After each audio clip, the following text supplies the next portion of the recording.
He is a Holy Ghost filled young man. He can preach and will preach on the anointing of God. I thank God for him. I've known him just about all of his life.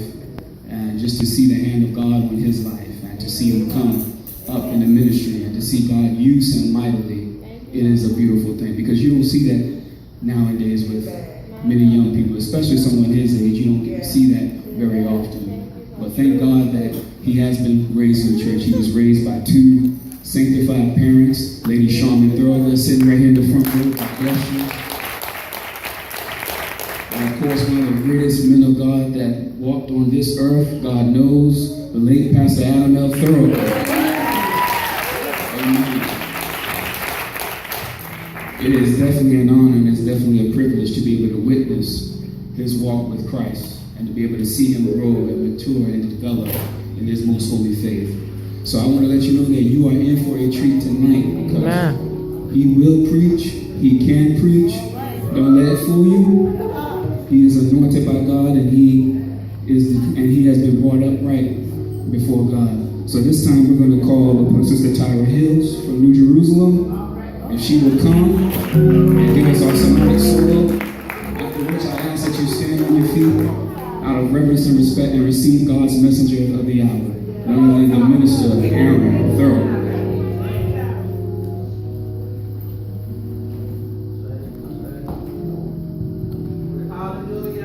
Lord, I thank you.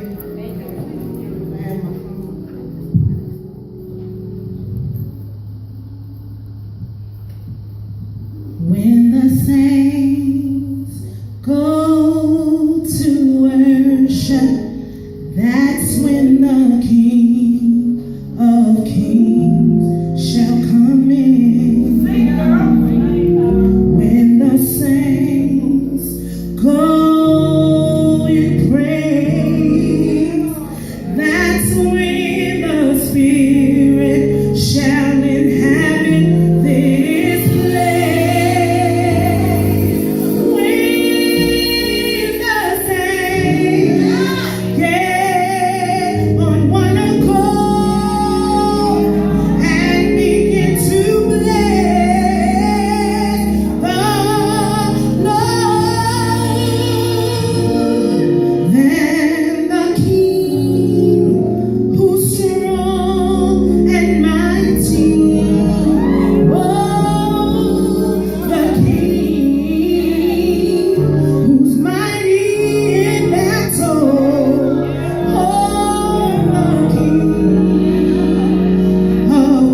me. His love is ever true. I love to tell how he lifted me and what his grace can do for you. That's why I'm singing. How many can say that on today? I'm singing through the life of life. Life now is sweet and life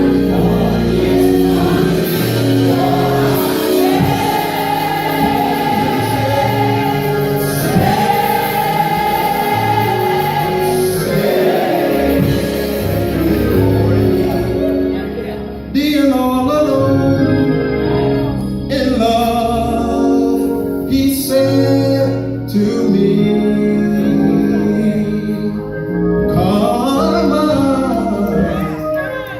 come unto me, I will lead you home to live with me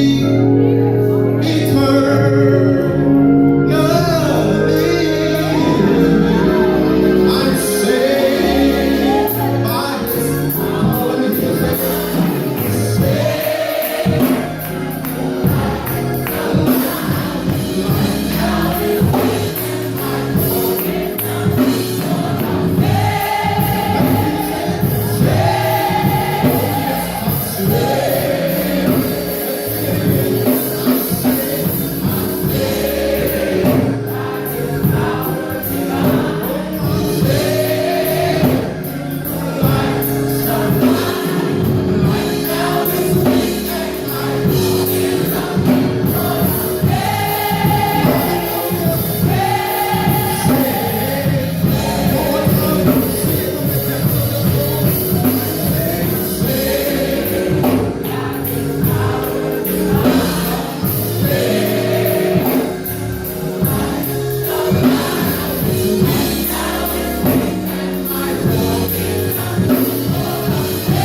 It's once again that we assemble ourselves in your presence.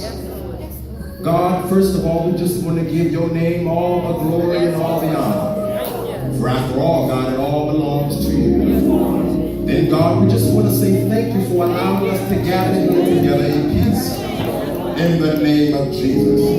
Now, Father, we ask that you cast the devil out of our minds, God, by the power of the Holy Ghost. Let your peace run through here in the name of Jesus. Let your word go forth like a mighty rushing wind. And God will forever give your name the praise. Now, God, let the people be edified, you be glorified, and the devil horrified. In the name of Jesus. Let somebody cry, what must I do to be saved? In Jesus' name we pray. And thank God. Amen. Before we sing, you give about 3 people of God bless you, Lord. And tell them I love you and Christ does too.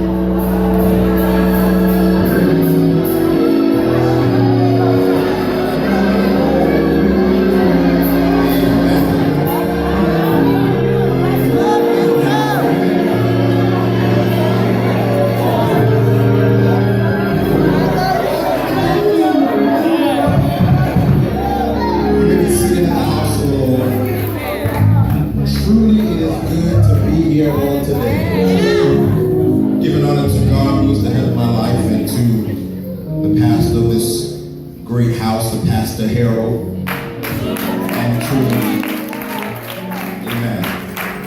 to Lady Harold,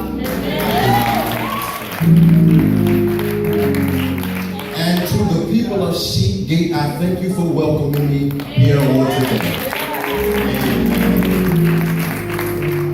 I give honor to my mother, Lady Charlotte Thourogood. And I see a couple of New Jerusalem out here. If you're here, just wave your hand. I thank you for being here. And to my brother who assisted me on today, I love you, AJ. And to my cousin Tyler, I love you as well. Thank you. Truly it's good to be here. If you have your Bibles on today, I would ask you to turn to Daniel, the 3rd chapter, starting at the 19th verse.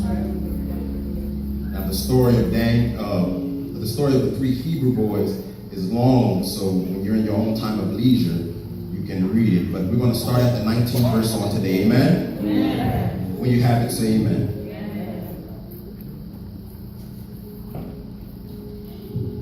And the word of the Lord reads, Then was Nebuchadnezzar full of fury, and the form of his visage was changed against Shadrach, Meshach, and Abednego. Therefore he spake and commanded that they should heat the furnace 17 times more than it was wont to be heated. And he commanded that the most mighty men that were in his army to bind Shadrach, Meshach, and Abednego, and to cast them into the burning fiery furnace. Then these men were bound in their coats, their hosen, their hats, and cast into the midst of the burning furnace. Therefore, because the king commanded was urgent, and the furnace exceeding hot, and the flame of the fire slew those men that took up Shadrach, Meshach, and Abednego. And these 3 men, Shadrach, Meshach, and Abednego, fell down, bound into the midst of the fiery furnace.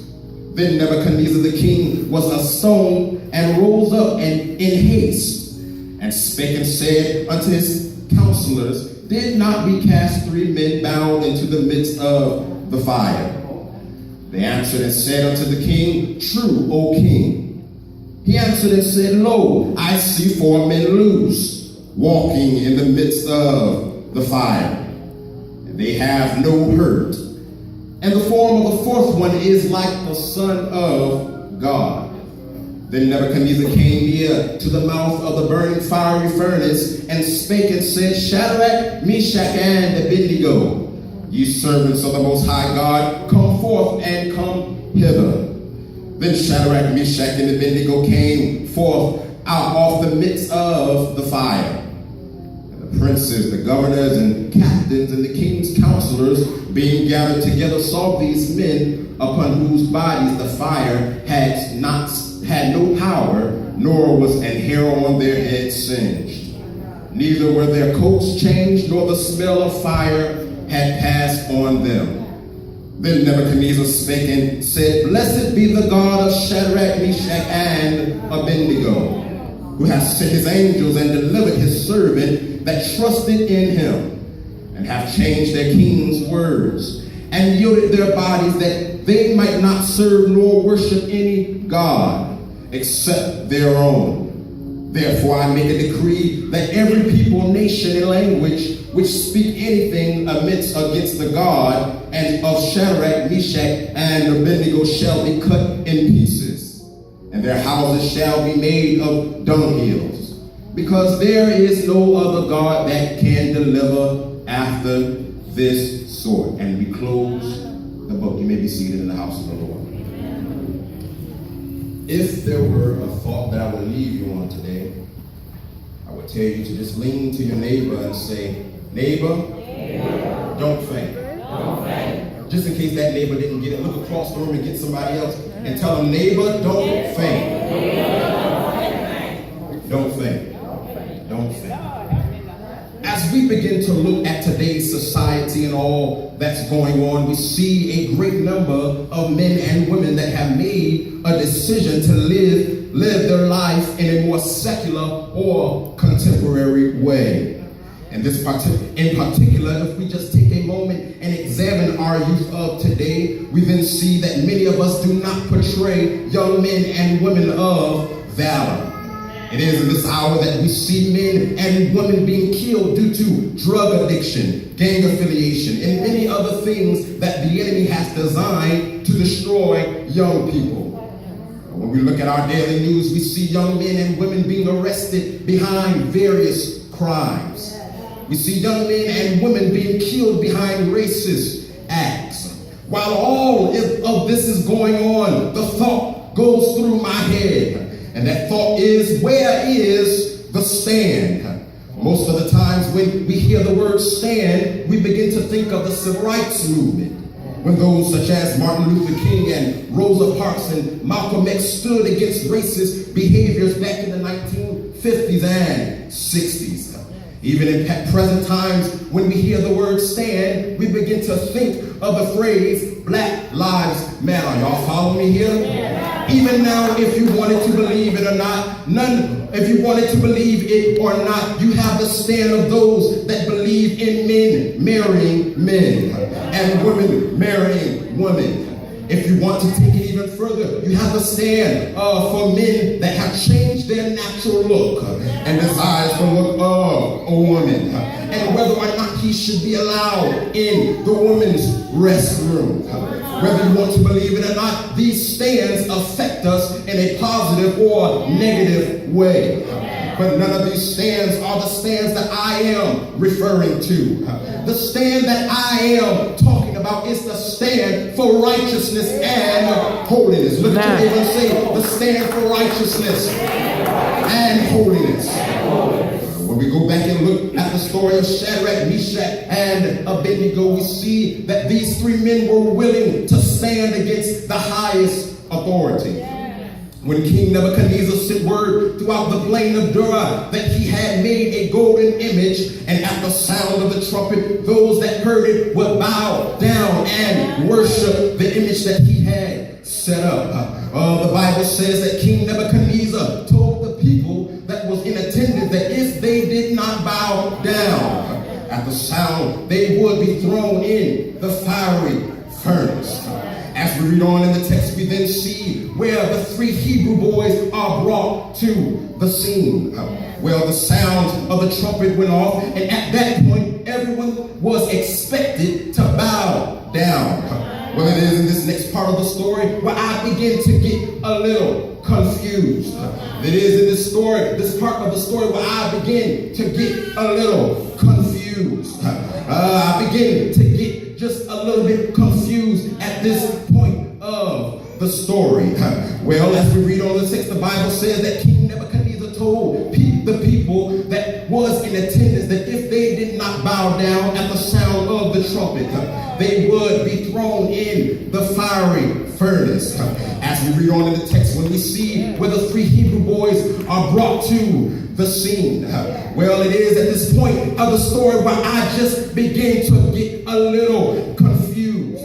If we go back to the 5th verse of the 3rd chapter, we see where a herald cry was rung out. And that cry was given the people that had gathered instructions on what to do at the sound of the trumpet.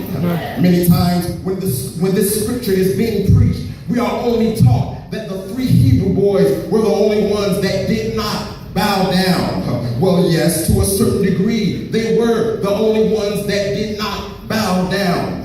The reason they did not bow was was for the sake of their faith in God. But I'm still convinced that they were not the only ones that did not bow down.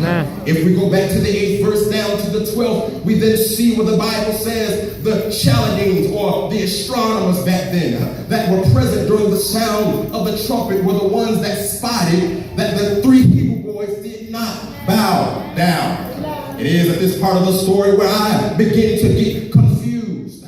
Well, if King Nebuchadnezzar ordered that at the sound of the trumpet, everyone ought to bow down, then how were those men able to notice that the three Hebrew boys did not bow down? Some of you all missed that. How were they able to notice that the Hebrew boys did not bow down? if they were supposed to be bowed down as well. It kind of reminds me about the two brothers that had gotten into a fight. And when their father broke them up, he made them apologize to one another. Then go in the two corners of the house and close their eyes and face the wall and pray. And ask God to help them to love each other more. The father told the sons that whoever he caught that was not praying, he would put on punishment. Well, as the brothers had their eyes closed, facing the wall, praying, one of the brothers got tired and fell asleep. The other brother noticed that he was asleep, so he called the father in the room and told him to look at the one that had fell asleep. Well, by the end of the story, both of the brothers ended up getting punished because both were not doing as the father had asked. The brother that did not fall asleep asked the father, "Why am I getting punished?" Well, and the father answered and said to him, "Well, the reason I punish both of you is because neither of you have done what I've asked." The father looked at the one brother and said, "You fell asleep and stopped praying. That's why you're getting punished." Then he looked at the other brother and said, "You stopped praying to see what he was doing. That's why you're getting punished." All I've come to tell you today is in this walk with Christ, there are always going to be those that stop what they are supposed to be doing only to examine your walk with Christ. Can I get an amen? In this walk with Christ, there are always going to be those that have their ears, eyes, and mouth in your direction. You're going to always have those that watch every move you make, even if watching you can inconvenience them. Can I say that again? People are going to always watch you, even if it can inconvenience them. My Lord. They're going to always watch you. If in this walk with Christ, there are always going to be those that are quick to tell the boss lady on you, or tell the professor on you when you make a small mistake. People of God, learn how to stay in your own lane and stop running your mouth. Just look at your neighbor and say, "Mind your own walk with Christ." Amen. So as we read on in the story, we see that King Nebuchadnezzar called Shadrach, Meshach, and Abednego in his presence. And I'm almost through, y'all. When they arrived, the Bible says that the king begins to ask why, or ask them why they did not bow down at the sound of the trumpet. The three Hebrew boys told the king that they were not to worship any other God but the true and living God. If we pay close attention to these three young men, we then see that each one was courageous and confident in the fact of standing firm to their faith and not swaying due to the situation that they were going through. Each one of these boys had faith in God that God will deliver them out of their situation. If we as young people take a moment and look at the company that we keep and the friendships we hold dear to our hearts, can it be compared to the three Hebrew boys' relationship? I believe when the king started to threaten those three boys, each one of them was confident in another and knew that together they were a force to be reckoned with. Because the God that they serve, look at your neighbor and say, the God that they serve. They were confident in one another because they believed in the God that they serve. Many times in this life when we look at our friends, we can discover whom our true friends are and when the heat rises.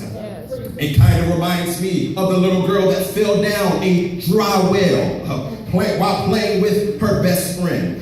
When the little girl fell, she asked her best friend to come and help her out of the well. Well, the little girl her best friend told her, "I can't help you out the well because if I help you, I might fall down the well." Well, all night long, the little girl was trying to get out of the well.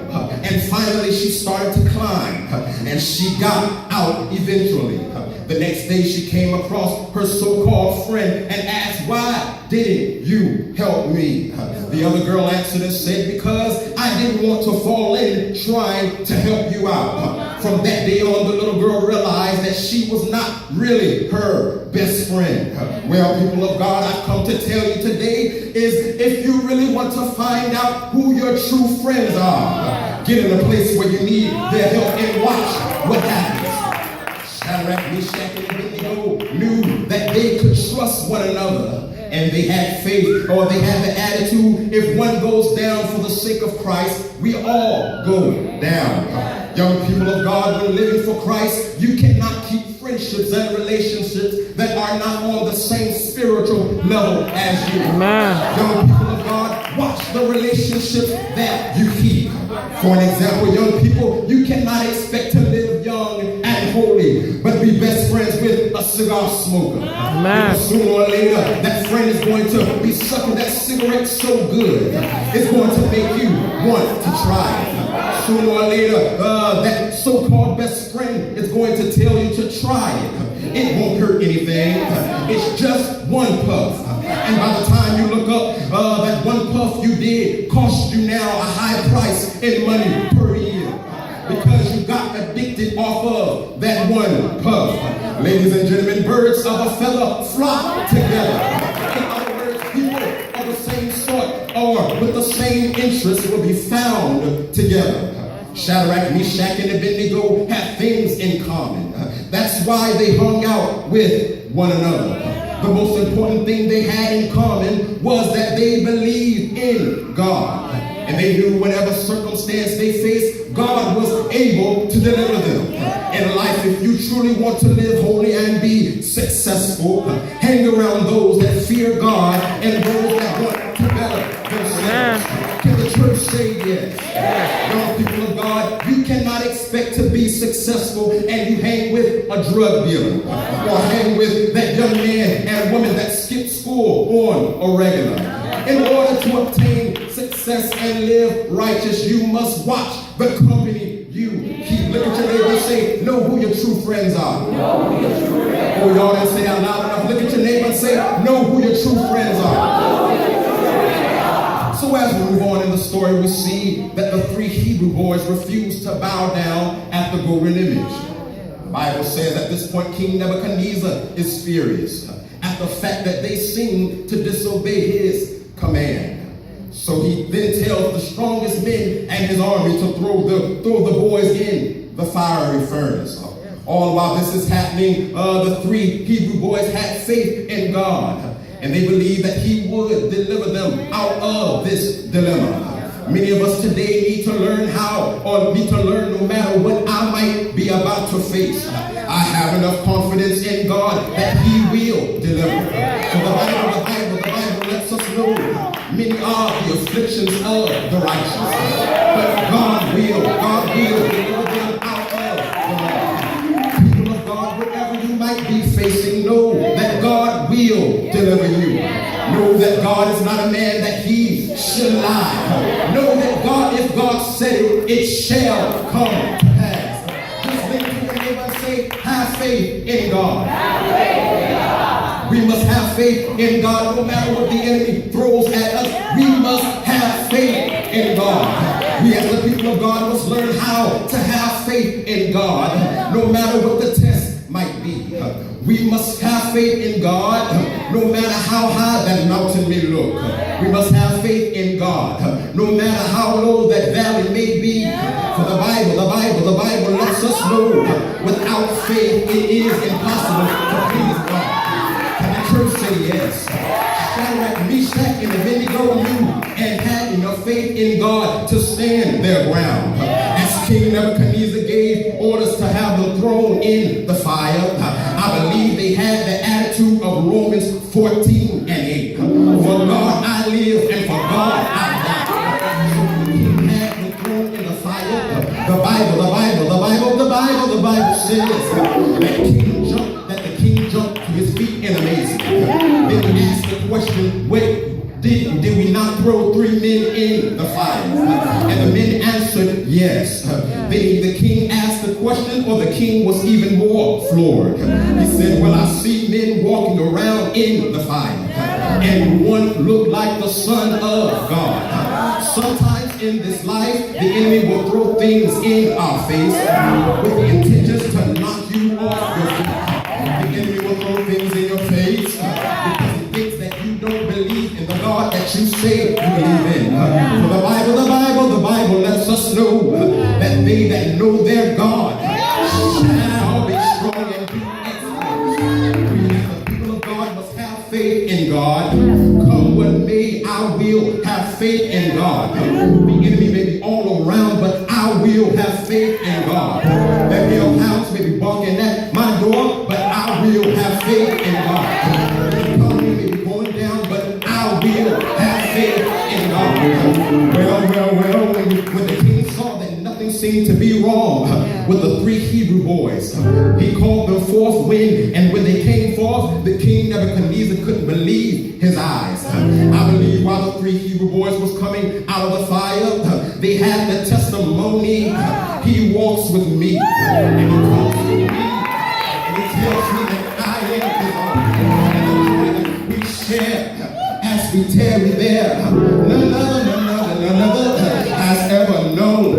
So the Bible goes on to say that King Nebuchadnezzar told all the people, whoever says anything against the God of Shadrach, Meshach, and Abednego shall be killed. And the Bible says that he elevated the 3 Hebrew boys in Babylon. Young people of God, all I've come to tell you today is whatever the situation might be not weary in well-doing. In this season you shall reap if you faint not. Sometimes in this life, the heat from the fire is necessary to prepare you for what God has for you. I'm reminded of the season back when my father had passed away. I didn't show my emotions, but it seemed that all was about to be lost. And this one particular day, I was in my room asking God the why question, and I couldn't seem to get an answer. I wondered why God would take my father the way he did. Can the church say yes? And the more I thought about it, the more I thought about my circumstance, the more I began to get depressed. But as I began to get depressed, I had a couple of friends visit me that day. To my surprise, as I was going through, I heard someone knock on my door, and it was